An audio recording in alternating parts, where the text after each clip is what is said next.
How to delete all tabs at once in Chrome. So hello guys, in this quick tutorial video I will tell you how you guys can delete all tabs at once using Google Chrome. So for that, simply click on Chrome. Here you guys will click on tabs.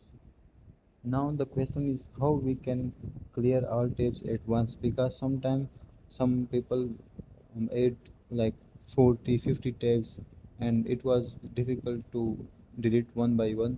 So in this video I will tell you how you guys can do that. So for that, simply click on top right corner three dots. Here you guys will see new tab, new input, don't tab, new tab group, close all tabs. So simply click on close all tabs. Once you click on close all tabs, after that click again on close all tabs and groups.